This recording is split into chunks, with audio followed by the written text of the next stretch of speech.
Madame, Monsieur, bonsoir. Voici les principaux titres de cette édition. Il était très attendu, il est enfin là, le gouvernement souminois 1. Il a 54 membres, les femmes y sont valablement représentées. Détail dans ce journal. La publication de ce gouvernement suscite plusieurs réactions. Une frange de la société civile estime que sa composition est une preuve de satisfecit et l'égoïsme de la classe politique congolaise, alors que l'Union sacrée s'en félicite. Les accords Primera-RDC, les notables du Sud Kivu sont très inquiets. Les intérêts de la province ne sont clairement pas définis. Bienvenue à toutes, bienvenue à tous. Il était très attendu depuis environ 4 mois, il est finalement là. Le premier gouvernement du Premier ministre Judith Suminwa. Il a été publié ce mercredi 29 mai 2024, mais c'est une équipe éléphantesque de 54 membres, détail dans ce récit.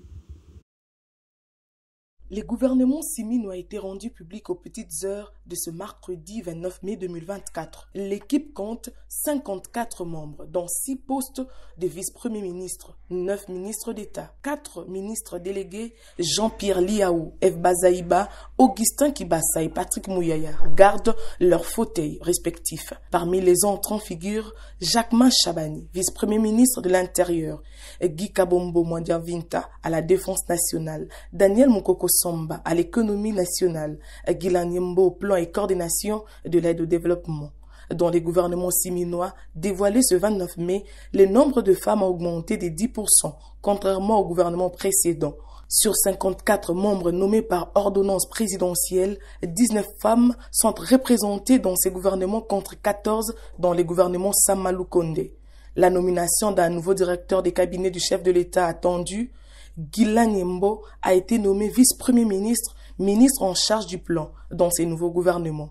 Le président de la République nommera un nouveau directeur de cabinet qui sera issu soit de son cabinet, soit celui du dehors. Que pensent les Kinois après la publication du gouvernement du Premier ministre Judith Suminwa avec 54 membres? Suivez les réactions de quelques-uns approchés par nos reporters. Je suis content de me réveiller ce matin et d'entendre ou même de voir à la télévision qu'il y a eu le nouveau gouvernement qui est sorti. Nous sommes vraiment contents parce que nous tous, nous les Congolais, partout où nous étions en train de regretter de voir depuis que le président a été investi, il y a beaucoup de mois. Pour nous, la population, nous sommes errés à comment on a sorti un gouvernement. Mais et ça là que pour le gouvernement, gouvernement vraiment, il y a on a bien un gouvernement d'urgence.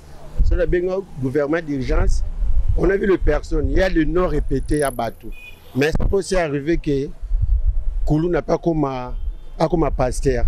Donc ce travail qui m'a bien, les bazons si bango ba mais vraiment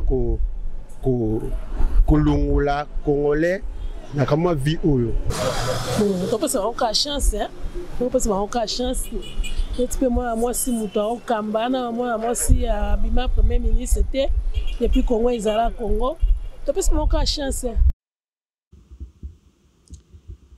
Aussitôt rendu public, le gouvernement souminois 1 fait couler encre et salive. Une frange de la société civile le qualifie d'un gouvernement de satisfecit politique et d'égoïsme, négligeant la réduction d'un train de vie institutionnel au détriment de toute une population jusqu'à plonger le pays dans d'énormes difficultés, alors qu'il fait face à des défis majeurs. Jeff Pambi, coordonnateur d'Alerte RDC, au micro d'Ebenezer Bouanga.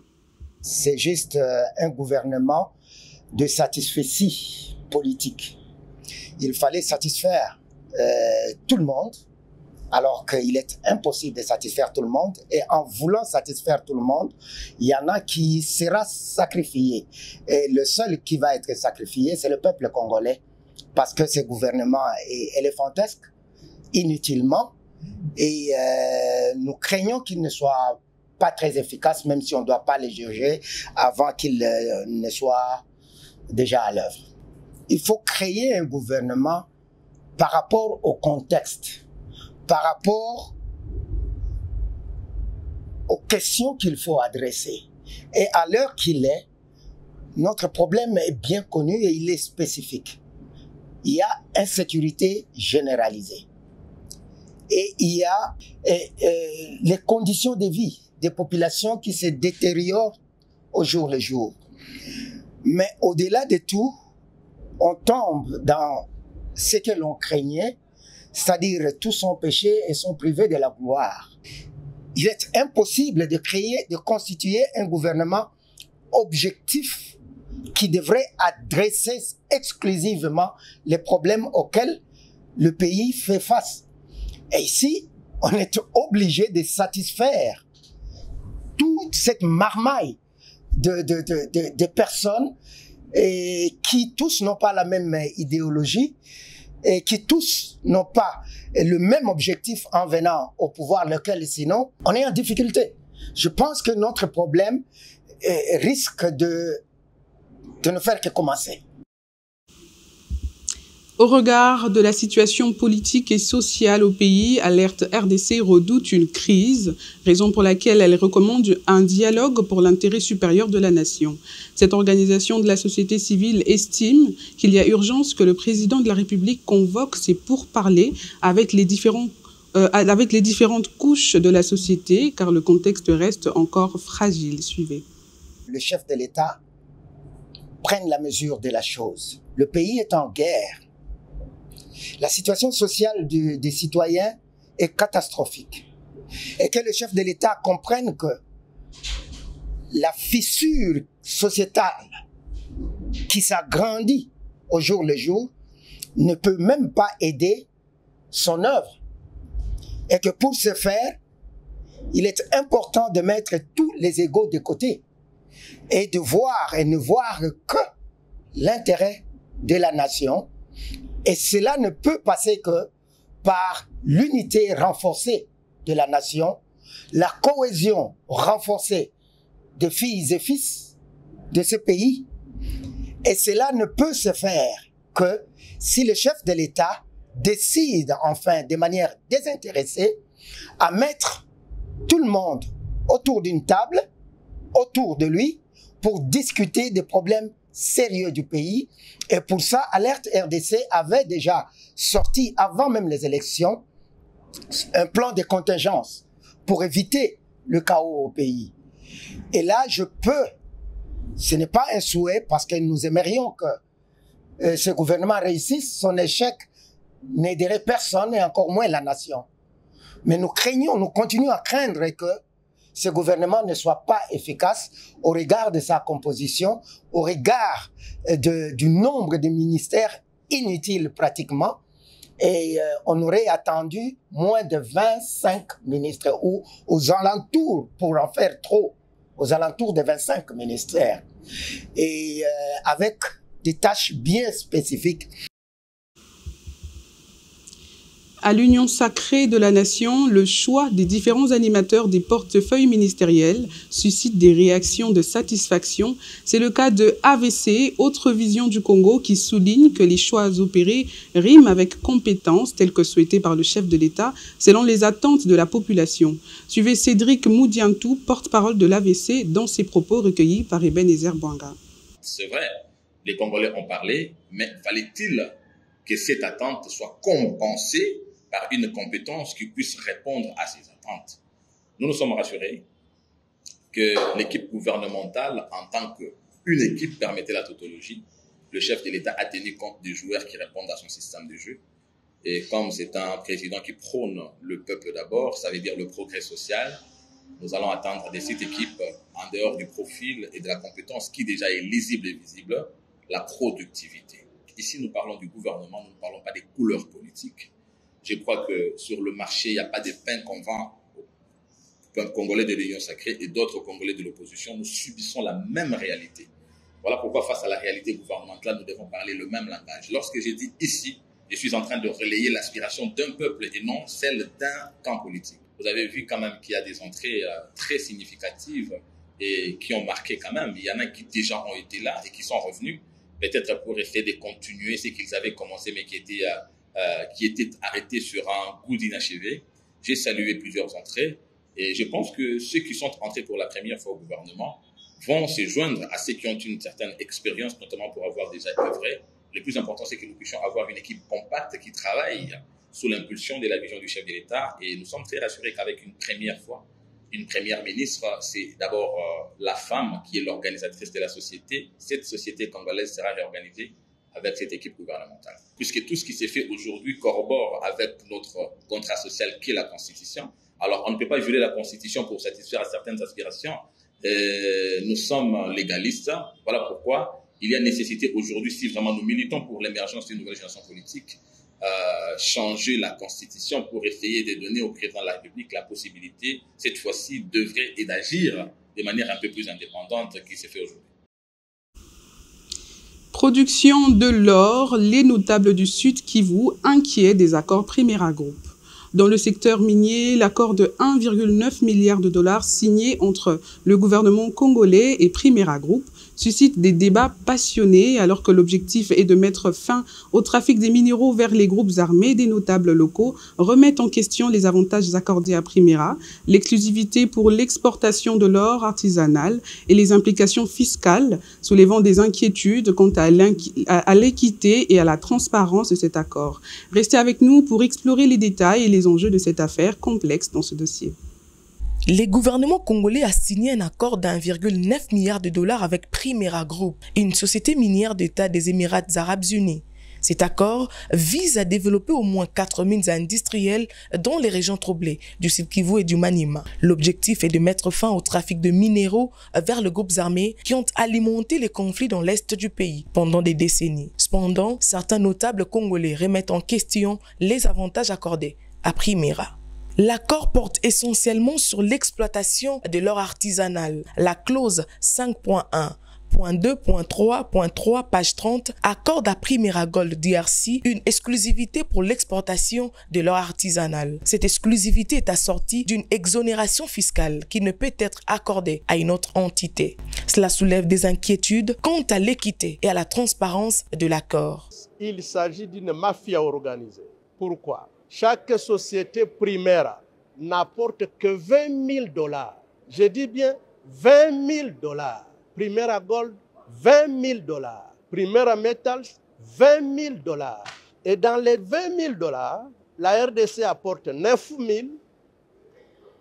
et la société Primera n'apporte que 11 000. Mais à cause des 11 000 dollars, les 3 membres du gouvernement accordent un monopole pendant 25 ans pour l'or, pour le coltan, pour la cassiterie, pour le cobalt. On accorde à la société Primera un régime fiscal privilégié, plusieurs exonérations.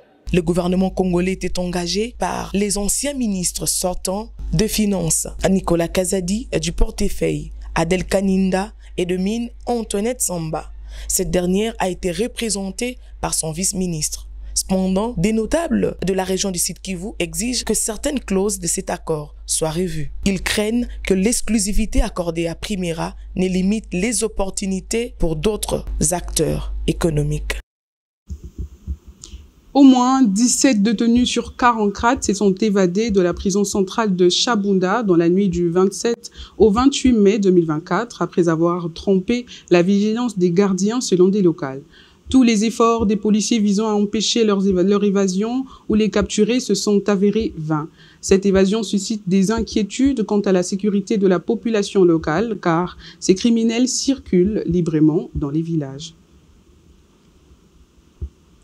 Le rond-point Victoire, au cœur de Kinshasa, passe pour un lieu de désordre par excellence dans ses arrêts bus.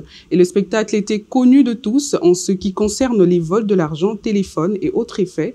Depuis quelques semaines déjà, il s'observe le retour de l'ordre et la discipline en attendant la propreté. Le constat a été fait par Jacob Kalala et Mosey.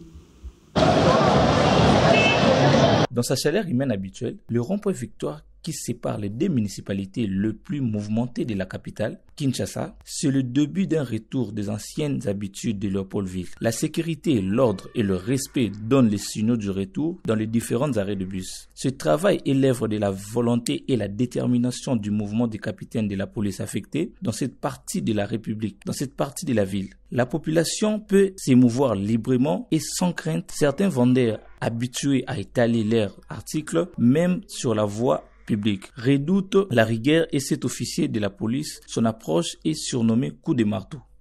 Je suis le commandant Point Chaud Victoire. Vous savez, nous sommes dans un service commandé. Et notre service, tu ne peux rien faire sans l'ordre de l'hiérarchie. Nous avons notre commandant ville qui nous a donné des ordres. Vous avez remarqué que ce n'est pas seulement à Victoire, même si c'est statué au niveau du rond-point Victoire, mais c'est presque dans tous les ronds-points de la ville de Kinshasa. Nous a instruit de dégager, de délocaliser tous les arrêts qui étaient ici au rond-point, au carrefour, et d'enlever tous les motocyclistes qui encombraient les ronds-points et les vendeurs aussi. Il faut absolument que le coup de marteau continue au rond-point Victoire et que les responsables de la police d'autres coins de la ville, s'en inspirent avec la même rigueur. Le nouveau ministre des Sports, Didier Boudimbo, hérite d'un ministère avec autant de chantiers. Le monde sportif attend beaucoup de lui, raison pour laquelle il n'a pas le droit à l'erreur en dépit de l'insuffisance des moyens financiers. Le nouveau ministre des Sports, Didier Boudimbo, est avocat au barreau de Matete. Présent dans l'équipe gouvernementale depuis le premier gouvernement de l'ère Tshisekedi avec comme premier ministre Ilunga Ilunkamba, où il a occupé le poste de vice-ministre de l'EPST, puis ministre de l'hydrocarbure sous Sama Lukonde. Alors que le second mandat de Tshisekedi a commencé, il y a de cela 4 mois, la nouvelle première ministre Tuluka vient à peine de rendre public son équipe gouvernementale au sein de laquelle Didier Boudimbo est le nouveau locataire des sports. Des défis majeurs l'entendent au sein de ces nouveaux gouvernements, un ministère qu'il hérite de François Kaboulo-Mona Kaboulo, qui, hormis la réussite de l'organisation de 9e Jeux de la francophonie, a laissé d'énormes chantiers. Le ministre Boudimbo doit beaucoup compter sur le gouvernement central pour réussir son pari en revisitant la nouvelle loi sportive du pays, pour mener jusqu'au bout certains chantiers laissés par son prédécesseur. Ce journal est complètement terminé. Revoici les grandes lignes. Il était très attendu, il est enfin là, le gouvernement souminois 1, il a 54 membres, les femmes y sont représentées. Dans ce journal, vous les avez suivis. Plusieurs réactions après la sortie de ce groupe, une frange de la société civile estime que sa composition est une preuve de satisfecit et l'égoïsme de la classe politique congolaise, alors que l'Union sacrée s'en félicite. Les accords Primera-RDC, les notables du Sud Kivu sont très inquiets. Les intérêts de la province ne sont clairement pas définis. Merci de votre sympathique attention. Au revoir.